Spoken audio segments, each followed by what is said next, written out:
Well, hello again. Here I am with another update. So I'm in Lugo now. Lugo is much different than the other small villages I've been in. Lugo is a very cosmopolitan city. You got traffic and traffic lights and a lot of people, but it's a wonderful, wonderful place. I really love it. It's it's kind of a relaxed atmosphere in spite of the fact of its size. Like right now, you can see I found this little place almost like in an alley, but it still has these little outdoor places. So I stopped and now I'm enjoying a beer and a cigar, treating myself to my day of rest in Lugo. I programmed in an extra day.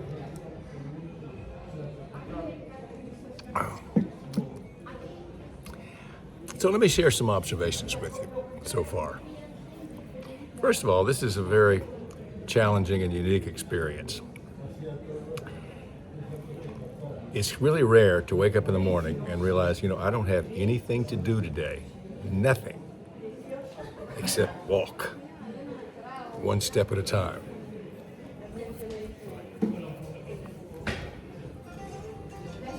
And then, of course, what goes along with that is you spend a lot of time thinking because that's all you have to do. And it's a different kind of thinking that we do at home because the way we think at home is we get started on a thought and then something that distracts us, traffic, or we finally reach our destination where we're going to go and we kick out of that thought. But here, you got all day to chase down a thought. And sometimes you chase it down to places where you really don't want to go. But maybe that's the point of the Camino.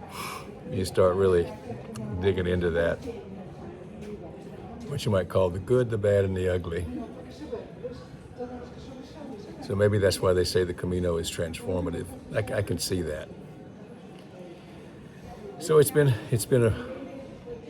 probably one of the most interesting and maybe hardest experiences that I've ever done. It's much harder than I thought it was. But I've met some wonderful people. I want to tell you about a couple of them. First one I want to tell you about is Natalia. Met her in Grandes El Salim, small little town. She was the caretaker of the hotel and the little shop and restaurant that went along with it. I put a picture down at the bottom. Now you might see that picture and say, well, that's her fake selfie smile. But it's not. That's her real smile. That's the way she greeted everybody who came into her place. I watched her work. I watched her the way she greeted me, and she made me feel so welcome and cared for. And I watched that woman work with a joy that I have never seen before. And I asked her once, she did speak a little English. I said, how do you maintain your energy level? She said, well, that's my job. So she saw her job as not just performing the tasks of her job, but dealing out the hospitality, and she did that so well. The other person I want to talk about is Dave.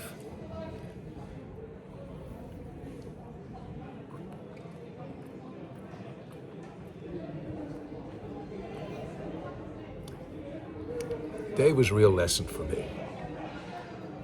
I was in Salas, another small town, and in this little restaurant, not too many people, but I spoke no Spanish, and I was trying to figure out how to get a bus to the next village. And obviously I was confused because I couldn't communicate with anybody. And Dave obviously saw my confusion. When I first scanned the room at the people and I saw Dave, actually he looked like a little wiry, unsavory kind of person that maybe I would have normally judged and said, I want to stay away from that guy. He looks a little shifty to me. But I was wrong. he must have seen my confusion because he got up and he came over to help me. And he looked up the bus schedule on his phone. He told me when the bus would arrive at 10 o'clock. And then he said, you come here at 9:30 and I will take you to the bus station. I didn't expect that. So at 9:30 I was there with my backpack, and he took me down to the bus station. And then what really got me was he pointed across the street. He said, you just go stand over there and wait for the bus. The bus will be here at 10 o'clock. He said, I will come wait with you. I did not expect that. So he stood there with me for 20 minutes. And we were able to talk because he spoke a little English. And what really struck me was that he showed no sense of annoyance or inconvenience. I found out in our conversation he was an architect who lived in Segovia, and he was in town to buy up old houses and refurbish them and resell them. And obviously the work he was doing on his computer was serious work. It was probably preparing proposals or working out financial calculations. But he left that to help me. The thought that occurred to me, and I've really been pondering it a lot on this trip, I wonder if the situation had been reversed. And Dave was in my country, in a restaurant, speaking no English, confused and needing help. Would someone have gotten up and helped him the way he helped me? Now, I want to say yes, but frankly, I really doubt it in today's political climate. I really doubt it, and that makes me really sad. The state that we're in our country right now, the way we're at war with each other, we're afraid of each other. And while I've never been a particularly religious person, I do realize that the basic truth that it's really almost impossible to ignore is to love your neighbor as yourself. And that's kind of what I call a first principle, and that's what Dave was doing. He was adhering to that first principle, and he was treating me like a neighbor. So I found that to one degree or another to be true here all over Spain, is that the people are really helpful, and they're kind and they're courteous. I am a stranger in a foreign land. I don't belong here. I don't speak their language, but I'm not treated that way. I'm welcomed, and people are willing to help. And I've encountered almost no frustration with the fact that I don't speak English. I might have to get out my phone and translate on the phone.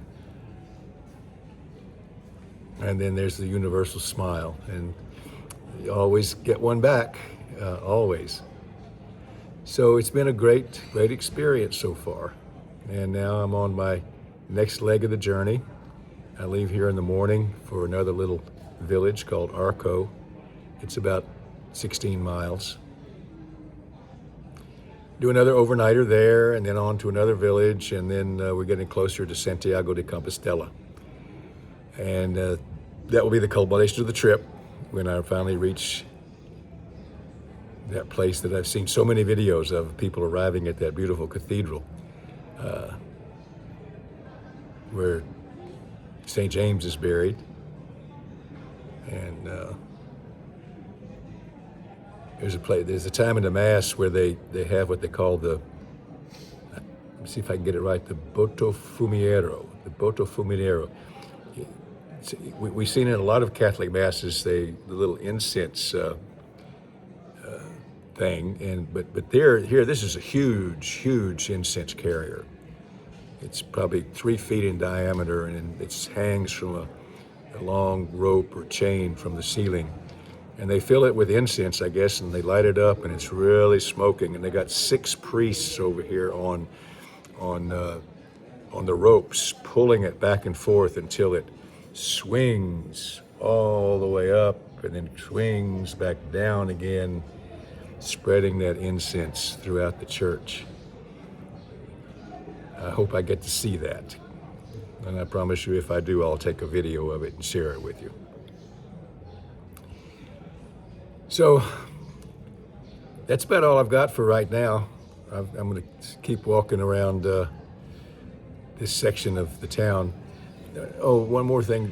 Here in Lugo, this is the only place, I think, in the world where there's an original Roman wall that circles the old city. And I'm inside that wall right now. I just walked part of it. You can walk the entire wall around the city.